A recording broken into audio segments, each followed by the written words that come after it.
Parts of speech यानी कि शब्द भेद। शब्द भेद के 8 प्रकार होते हैं। 8 प्रकार होते हैं। ये शब्द भेद का मतलब क्या होता है? ये पार्ट्स ऑफ स्पीच का मायने क्या है? इसका मतलब क्या है? किसी भी वाक्य, कोई भी सेंटेंस है, उसका कोई भी शब्द है, वो इन्हीं 8 प्रकार, जो पार्ट्स ऑफ स्पीच के जो 8 प्रकार हैं, वो इन्हीं 8 प्रकार में से किसी एक के अंतर्गत आता है। अब 8 प्रकार कौन से हैं? Noun, pronoun, adjective, verb, adverb, preposition, conjunction, interjection. Noun, बचपन में हम सभी लोगों ने इसकी परिभाषा रटी हुई है कि किसी व्यक्ति, वस्तु या स्थान के नाम को संज्ञा कहते हैं। Noun is the name of a person, place और थिंग। यहाँ पर थिंग जो है काफी ब्रॉड मीनिंग है, इसके विस्तृत मायने हैं, ये भी देखते हैं। क्लासिकल वे में यानी परंपरागत रूप में नाउन के ये 5 प्रकार हैं। परंपरागत रूप में नाउन को 5 प्रकार से विभाजित किया जाता है। 5 प्रकार बताए जाते हैं। पहला common noun, proper noun, collective noun, material noun और एब्स्ट्रैक्ट नाउन। कॉमन नाउन, नाम से ही इसका पता चल रहा है कि कॉमन नाउन का मतलब जो किसी चीज को, किसी वस्तु को या किसी व्यक्ति को या किसी स्थान का कॉमन नेम हो। जैसे कि आप अपने सेल फोन में ये वीडियो देख रहे हैं, तो सेल फोन उस वस्तु का कॉमन नेम, मोबाइल जिसको कहते हैं आप, कॉमन नेम, या स्मार्टफोन बोलते हैं, ये कॉमन नेम है, ये नाउन है, ये वस्तु का नाम है, पर ये कॉमन नाम है, इसीलिए इसको कॉमन नाउन किसी एक विशेष प्रकार की चीजों को जो एक कॉमन नाम दिया गया हो, जो उस पूरे वर्ग को रिप्रेजेंट करता हो। अब आप अपने सेल फोन को कहें कि मेरा फोन नोकिया है, मेरा फोन सैमसंग है,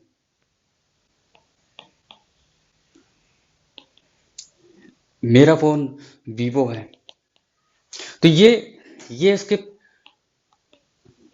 स्पेसिफिक नाम है, किसी स्पेसिफिक ब्रांड का नाम है, तो ये प्रॉपर नाउन के अंतर्गत आ जाएगा। इसी तरह से शूज हो गया,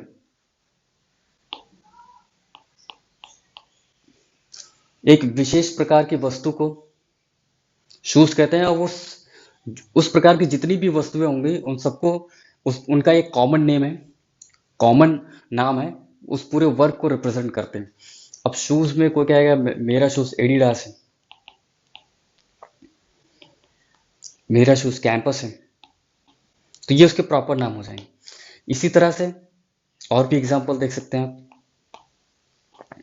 बॉय है, बॉय किसी भी लड़का, उसका कॉमन नेम है, उस ये कॉमन नाउन के अंतर्गत आएगा। अब किसी का नाम अगर अलग अलग लेना शुरू कर देंगे, किसी का नाम विक्रम, देख रहा है विनोद, तो ये प्रॉपर नेम। गर्ल किसी का नाम है, ये प्रॉपर नेम है।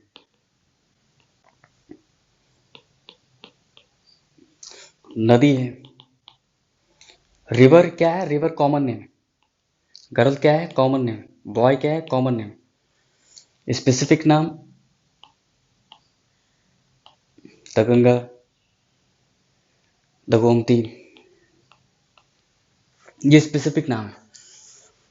शहर है, स्थान का नाम है, उसको शहर आप बोल सकते हैं, तो सिटी हो गई। अब आपके शहर का नाम है लखनऊ, ये प्रॉपर नाम हो गया। कानपुर। अब उसके नाम से भी देखिए, प्रॉपर नाउन है, तो जिसका प्रॉपर नाउन, प्रॉपर नाम हो, प्रॉपर नामकरण किया गया हो, वो प्रॉपर नाउन है। ये संज्ञा के, ये नाउन के जो 5 प्रकार हैं क्लासिकल वे में, इनके नाम से ही पता चल जाता है कि ये किस प्रकार के नाउन को, किस प्रकार के नाम को ये रिप्रेजेंट करते हैं। कॉमन नाउन है, जो किसी भी वस्तु को, स्थान को, व्यक्ति को जो कॉमन नाम दिया गया है, वो कॉमन नाउन कहलाता है। उसका प्रॉपर नाउन, जो उसका प्रॉपर नाम होगा किसी वस्तु का, व्यक्ति का, स्थान का, वो प्रॉपर नाउन के अंतर्गत आता है। अब अगला देखते हैं कलेक्टिव नाउन।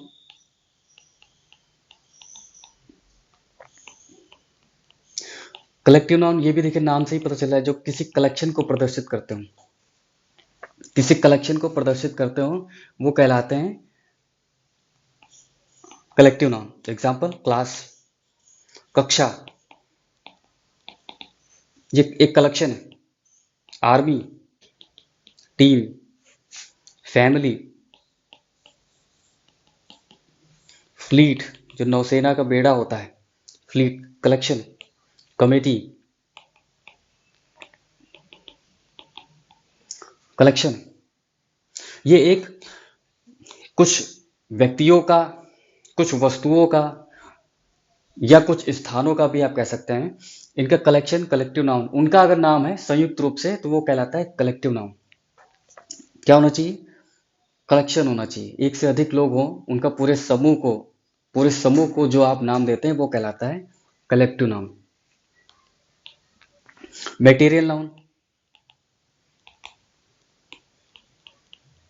नाम से ही पता चल रहा है मटेरियल, उसके नाम को बोलेंगे मटेरियल नाउन। जैसे गोल्ड हो गया, सिल्वर हो गया, ये सब मटेरियल है, वुड है, कॉपर, ये सब है मटेरियल नाउन। अब आता है एब्स्ट्रैक्ट नाउन, सबसे आखिरी, सबसे जरूरी। एब्स्ट्रैक्ट का मतलब, एब्स्ट्रैक्ट विलोम होता है कंक्रीट का। कंक्रीट का अपोजिट वर्ड होता है एब्स्ट्रैक्ट। कंक्रीट का मतलब क्या होता है कि ऐसी चीजें जो आप अपनी इंद्रियों से, जो आपके 5 सेंसेस हैं, उनसे आप इनका अनुभव कर सकते हैं। जो 5 सेंसेस है उनसे आप इनका अनुभव कर सकते हैं, वो चीज कंक्रीट कहलाती है। देख करके, सुन करके, सूंघ करके, है ना। तो जो 5 सेंसेस होते हैं उनसे आप अगर अनुभव कर पा रहे हो, वो कंक्रीट। उसका अपोजिट होता है एब्स्ट्रैक्ट, यानी वो चीजें जो आप 5 सेंसेस से आप उन्हें अनुभव नहीं कर सकते। अब इसके अंतर्गत जैसे कि इमोशन है, जैसे कि हमने शुरुआत में बताया था कि जो वस्तु है उसका ब्रॉड मीनिंग है, तो ब्रॉड मीनिंग ये एब्स्ट्रैक्ट नाउन में ही पता चलता है। जैसे इमोशन है, उसके नाम, इमोशंस है, उसके नाम को लव हो गया, हेट, एंगर, ये सब इमोशन है, ये सब एब्स्ट्रैक्ट, इनके नाम जो हैं ये आते हैं एब्स्ट्रैक्ट नाउन के अंतर्गत। स्टेट हो गई, स्टेट यानी कि अवस्था। स्टेट मतलब राज्य नहीं, यहाँ पर स्टेट मतलब अवस्था, किसी चीज की अवस्था। जैसे कि फ्रीडम हो गया, स्वतंत्रता, स्वतंत्रता एक अवस्था है। स्लेवरी, गुलामी हो गया, अवस्था है। पॉवर्टी एक अवस्था है। तो इनके नाम को ये एब्स्ट्रैक्ट नाउन के अंतर्गत आएंगे। कोई क्वालिटी, किसी गुण के नाम को भी, ये भी नाउन के अंतर्गत आता है। जैसे कि ब्यूटी, सुंदरता, काइंडनेस है, दयालुता, ऑनेस्टी, ईमानदारी, ये एब्स्ट्रैक्ट नाउन के अंतर्गत आते हैं। अब ये क्लासिकल, अब इसका विशेष कोई प्रयोग होता नहीं है। जो ये परंपरागत रूप में नाउन के प्रकार बताए हैं, उनमें केवल आपको 2 चीजें जो एग्जाम्स में या व्याकरण सम्मत बोलने के लिए, लिखने के लिए जो इसका प्रयोग आता है, केवल आप 2 चीजें इसमें से आप नोट कर सकते हैं। पहले प्रॉपर नाउन हमेशा इसका फर्स्ट लेटर, प्रॉपर नाउन का फर्स्ट लेटर कैपिटल यानी कि बड़ा रहेगा। किसी भी वाक्य का पहला, अंग्रेजी में किसी भी वाक्य का पहला जो अक्षर होता है वो बड़ा रहता है, बाकी सारे अक्षर छोटे रहते हैं। पर प्रॉपर नाउन अगर वाक्य में कहीं भी प्रयोग हो रहा है तो उसका पहला अक्षर कैपिटल में लिखा जाएगा। फॉर एग्जाम्पल अगर मैं बात करूं,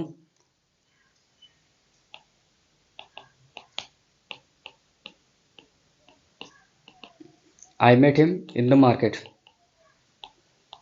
मैं उसे मार्केट में मिला। अब यहीं पर अगर हम इसका नाम चेंज करके I met Abhishek in the market,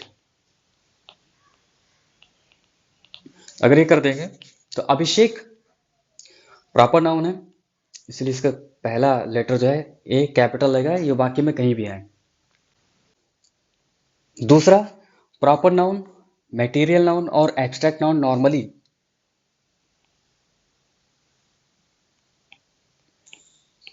singular में ही यूज किए जाते हैं।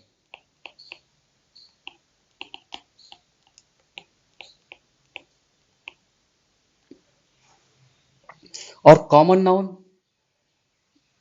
और कलेक्टिव नाउन का प्लूरल बना सकते हैं।